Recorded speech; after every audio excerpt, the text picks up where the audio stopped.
Fikrət müəllim, 10 ilə yaxın Xarici İşlər Nazirliyində idarə rəisi çalışmısınız. Bildiyimə görə Kubanın Xarici İşlər Naziri Azərbaycanda olub.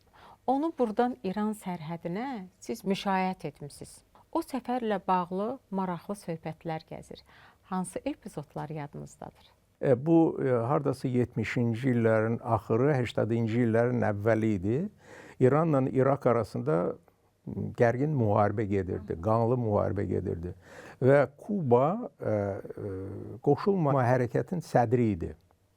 Və Fidel Castro həmin o naziri Bakıya göndərdi ki, sən oradan keçirsən İrana və vasitəçi kimi mənim adımdan orada iştirak edirsən danışıqlarda, müəyyən təkliflər irəli sürürsən. Biz getdik onunla Astaraya, deməli, onu müşahidə edən 3 Kubalı idi, 2 cangüdən və 1 köməkçi. Elə qonaq evində qaldıq Astara şəhərində. Səhərə yaxın, deməli, bu qonaq evinin işçisi gəldi, bizim qapımızı döydü. Dedi ki, çox fors-major bir vəziyyət yaranıb. Dedim, nə olub? Həmin o cangüdənlər gecə yatmayıb. Dedim, bəs nə edib? Dedilər ki, bilyard oynayıb, biraz da içkili vəziyyətdə səhərə yaxın getdilər yatmağa. İndi mən bilmirəm, onlar duracaqlar, durmayacaqlar. Biz də bunu nəzərə alaraq çıxdıq. Mənim bir həmkarım var idi, o da məndən idi.